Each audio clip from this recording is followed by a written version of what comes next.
Bismillahirrahmanirrahim. Assalamualaikum warahmatullahi wabarakatuh. Alhamdulillah, assalatu wassalamu ala rasulillah wa ala alihi wa sahbihi wa mawalah.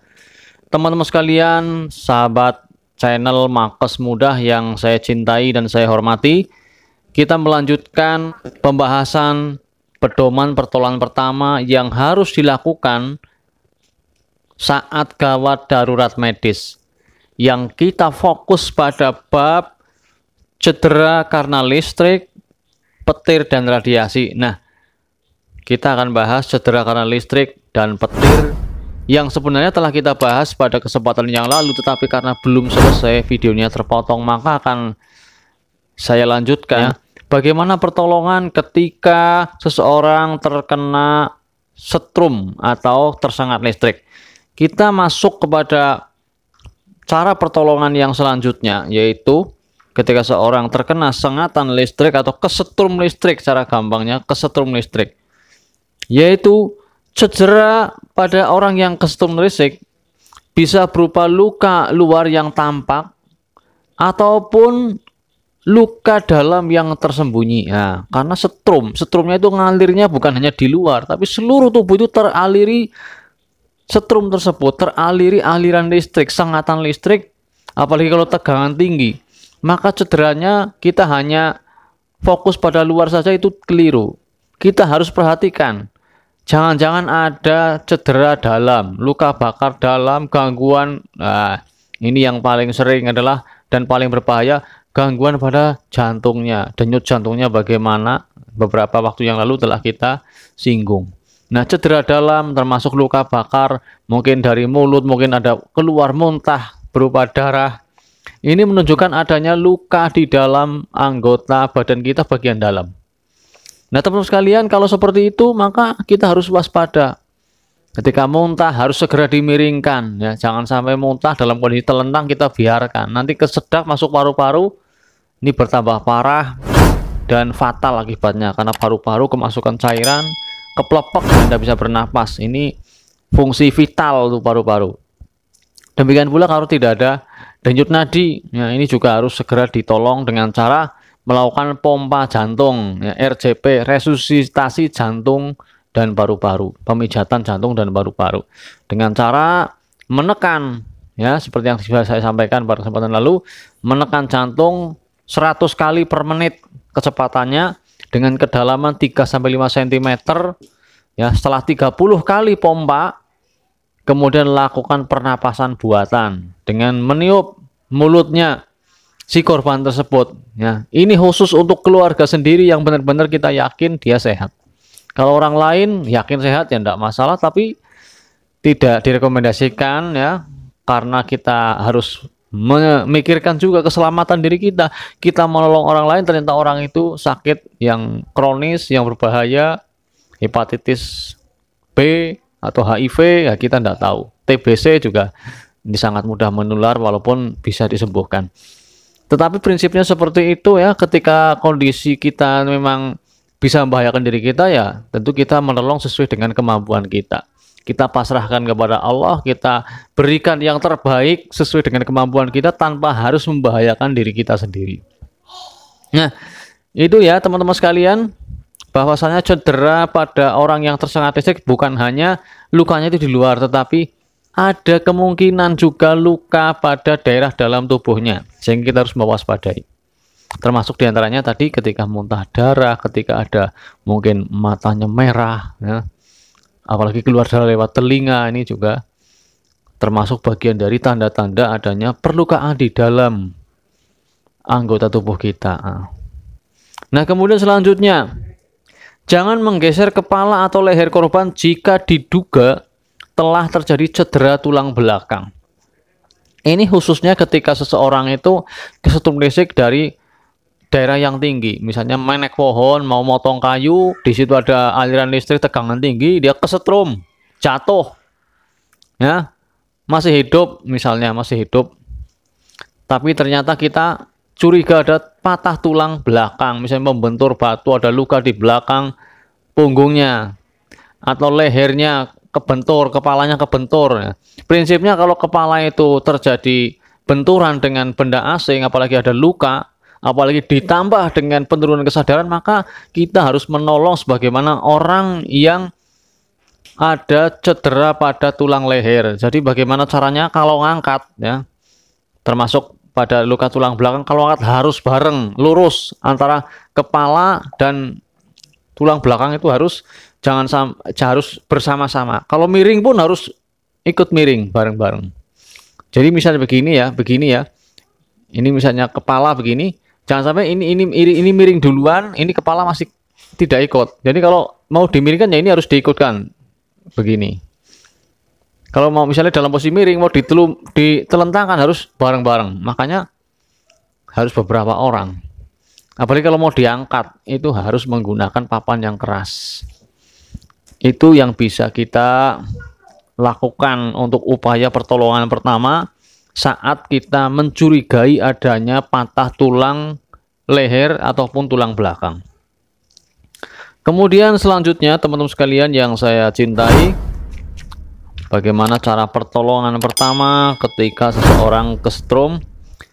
Ini setelah aman dari sumber listrik, ya, kita yakin aman, sudah jauh dari sumber listrik, atau tadi ketika misalnya orangnya nempel pada daerah aliran listrik, kita sudah melepaskan dari setruman tersebut, dia masih bisa kita tolong, maka lakukan pemeriksaan fungsi pernapasan, denyut nadi korban. Nah, tadi sudah dibahas. Jika tidak ada napas, tidak ada nadi, harus lakukan RCP, resusitasi atau pompa jantung dan paru-paru. Kemudian sebaiknya cari tanda-tanda patah tulang, terkilir atau cedera tumpul maupun cedera tulang belakang. Sudah kita bahas pula ini, jadi ini hampir sama semuanya dibolak-balik.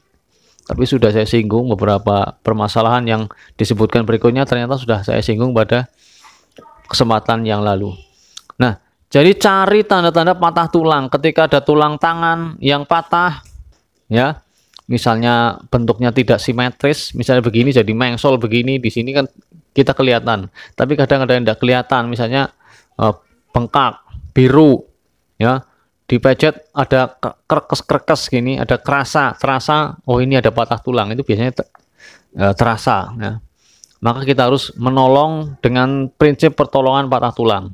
Segera lakukan pembidean, ya. Beri kayu, dikasih kayu, diikat-ikat, bawa ke rumah sakit. Kalau ada perdarahan, ya tutup perdarahannya dengan kain yang bersih, yang sudah disetrika kalau ada, minimal bersih untuk pertolongan pertama. Itulah teman-teman sekalian pertolongan pertama pada saat orang atau teman-teman diantara anggota keluarganya, naudzubillah min dzalik, atau saudaranya, tetangganya ada yang mengalami kecelakaan, kesetrum, naudzubillah min dzalik. Kita berlindung kepada Allah agar tidak terjadi pada diri kita semuanya. Nah, bagaimana cedera karena petir? Tersambar petir sering membawa kematian karena terjadinya kekacauan denyut jantung. Ya, kecelakaan tersambar petir dapat dicegah dengan menghindari berdiri di tempat terbuka ketika hari sedang hujan. Kita tidak tahu petir datang apa tidak. Ketika hujan ya waspada. Kadang tidak hujan pun, ya gelap, tiba-tiba dar, petir sangat menyambar dengan kerasnya. Nah, kalau dalam kondisi seperti itu, orang sendirian berada di tengah sawah atau di tengah lapangan atau berada di daerah ketinggian, ini sangat berisiko bisa terjadi kesambar petir, ya. Oleh karena itu, ketika kita tahu hujan, gelap, apalagi sudah ada petir duluan, maka kita segera menjauh dari tanah lapang, kita sendirian di situ menjauh, ya, atau di atap rumah, di ketinggian pohon, kita juga istirahat dulu lah, jangan di tempat-tempat yang berisiko. Nah, selanjutnya, ya, tindakan pertolongan ketika orang kesambar petir. Tindakan pertolongan pertama pada korban petir adalah sama dengan korban terkena arus listrik, yaitu lakukan perabaan pada jantung, kemudian apakah ada denyut nadi apa tidak, ya, dengan cara ini kita bisa ngecek di sini ada nadinya atau tidak, ini jempol di sini kita raba, terasa dut. Kalau enggak ini juga terasa. Kalau enggak terbiasa mungkin sulit ya. Nah, kalau lebih besar lagi di sini. Ini terasa ini, atau di sini juga bisa. Ini. Nah, kalau tidak ada nadi sama sekali, napas juga tidak ada, maka segera lakukan pompa jantung dan paru-paru, sama dengan pertolongan pada tersengat listrik. Rawat bila terjadi shock penurunan kesadaran, dan juga luka bakarnya, seperti tadi pada pembahasan tentang kesetrum listrik ya. Ini disampaikan pada kesempatan yang lalu, pada video yang lalu. Silahkan bagi teman-teman sekalian yang baru pertama mendengar video ini, nonton video ini, bisa melihat pada video saya yang saya posting pada kesempatan yang lalu. Ada di video Makes Mudah yang lain, silahkan dicari. Yaitu tentang bagaimana pertolongan pertama pada orang yang tersengat atau kesetrum listrik. Kemudian untuk perawatannya, korban harus dirawat di rumah sakit karena gangguan denyut jantungnya mudah kambuh kembali. Ini kalau kena petir itu efeknya sangat luar biasa. Ya, karena listriknya sangat tinggi. Nah, listrik tegangan tinggi, bahkan sangat tinggi ya. Jantungnya yang biasanya tidak kuat karena terjadi kekacauan di dalam arus listrik jantungnya, karena ada arus listrik dari petir tersebut yang menyambar orang tersebut. Demikian teman-teman sekalian, tambahan informasi atau lanjutan dari pertolongan pertama korban tersengat listrik yang sudah saya sampaikan pada kesempatan yang lalu, dan sekarang saya lanjutkan yang intinya hampir sama sebenarnya, sudah saya bahas sedikit-sedikit pada kesempatan yang lalu. Cendrawasih Burung Irian, terima kasih cukup sekian, semoga bermanfaat. Wassalamualaikum warahmatullahi wabarakatuh. Alhamdulillahi Rabbil Alamin, Ar-Rahmanir Rahim, Maliki Yawmiddin, Iyyaka na'budu wa iyyaka nasta'in, Ihdinas siratal mustaqim.